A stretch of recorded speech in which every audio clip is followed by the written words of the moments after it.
Color mixtures. So we're again looking at ratios and talking about how those work. So we're going to do a lot of what we talked about with the last one, looking at color mixing and how it works with ratios. Today's I can explain the meaning of equivalent ratios using color mixture as an example. I can use a diagram to represent a single batch, a double batch, or a triple batch of a mixed color or color mixture. And I know what it means to double or triple a color mixture. So make sure you have your ICANs and you're ready to move on.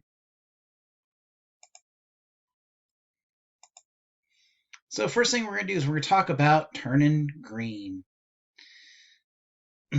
And to make green, I hope that you know that it's a matter of mixing yellow and blue in some way to make green. So we're going to work with a little bit of an interactive here to show yellow and green. All right, to make to make green, we need to mix some blue in with some yellow. So we have some different ways to do that. I need to make 15 yellow in here, so I'm going to go ahead and add 15 yellow. And then I need 5 blue to get our shade of green that we're looking at. Okay, so this is the shade of green that we're looking for. If I were to double that, what would it look like? Yeah, so what would my ratio be? Because if I double this, I'm going to need to make sure that I put it in equally the same. Well, over here, I had 15 yellow to 5 blue. That was our ratio. Over here, I want to do the same thing, but I want to double it. So if I had 5 blue here, I need, 10 blue. I had 15 yellow here. I'm going to need, 30 yellow over here. So 1, 2, 3, 4. To make it so it's the same color, that it matches.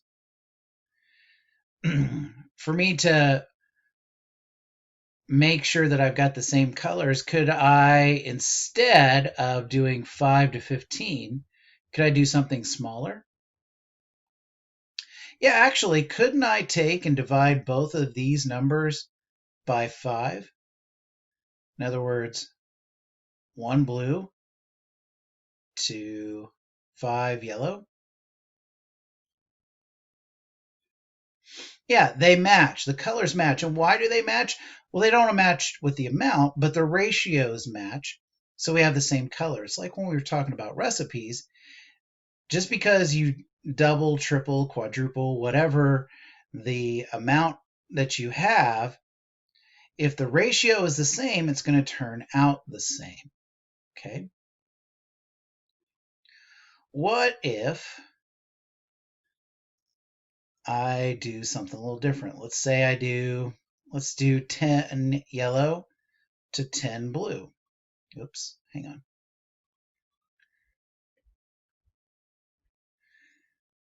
Gives me a total of 20 milliliters. Well, over here on the other side, if I do 3 times that, I had 10 to 10. If I do 3 times that, I'm going to have 30 blue and 30 yellow, right?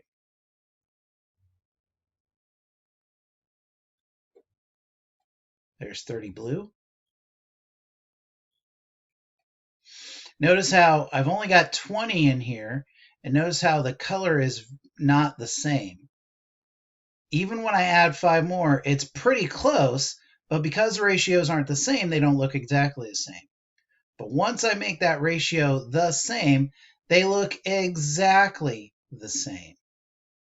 So when you're talking about ratios with colors, to get those same colors to match, especially let's say you're painting a room, if you paint a room and you only need 2 gallons of paint, but then you decide you want to do the same color somewhere else, but it's going to take 100 gallons of paint, are you going to be able to make the same color? Yeah, and it's all about making sure that you have the same ratio when you're comparing the two, so that way that they look the same. So if we take a look at this one, talking about person mixes 15 milliliters of blue with 13 milliliters of yellow, and they are sure that you can't change that so that it matches the shade of green that we had earlier. Are they right? Is it impossible to change this ratio and fix it so it looks the same as what we did before? I think there is a way. Let's look. So I have a 5 to 15 ratio. We talked about that before, right? It was 5 blue for every 15 yellow. What's an equivalent ratio for this? Well, both of these, I can divide both of them by 5. So I could take it down to a 1 to 3 ratio, right?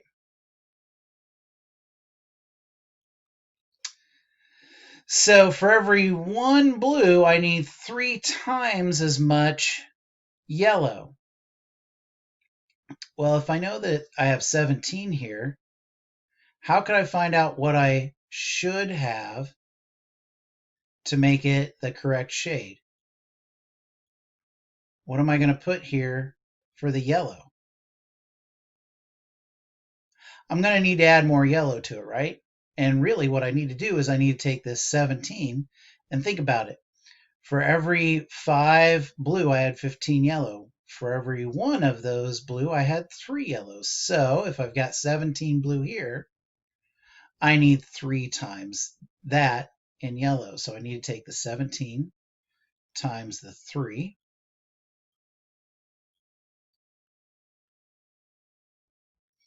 That gives me 51. So I would need 51 total milliliters. So is the answer 51 here? No, it's not 51, is it? I have the 17, so I don't need to do anything there. But I have 13 right now. How do I make that into the 51? By finding out how much more I need, right? So I need to subtract.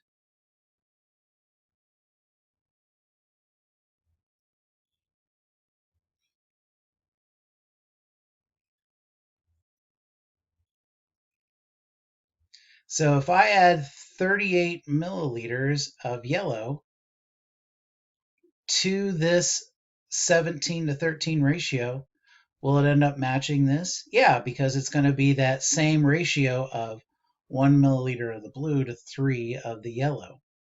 And here I would have that 17 milliliters of blue, multiply that by 3 gets me I need 51 total milliliters. Subtract the 13 I have, so I need 38 milliliters of yellow to make it work. I'm going to give you over in the side there, you should see the link for this interactive that I used just a minute ago with this, and I want you to try it out. And if you can, do a screen grab. I'd love to see what you have. All right, so what's all this mean? Well, to create more batches of a certain color and make sure we get the same color, we have to multiply each of the ingredients by the same amount. We need to keep those equivalent ratios that even if we have one number that's different than the other, like we just talked about with the fixing the 17 milliliters of blue to the 13 milliliters of yellow, if we know what the ratio is supposed to be, even if we start out wrong, especially on color, we can add in that other piece of that color that helps to balance it out. So once we know the equivalent ratios, we can fix the numbers so that we can get the same look no matter what size of batch that we make. So we explored meaning of equivalent ratios with, or we can explain those equivalent ratios using color mixture as an example. We talked about diagramming those. We did more straight up diagramming by using pictures. talked about doubling and tripling, and we also, again, talked about what doubling and tripling means. All right, you're all set.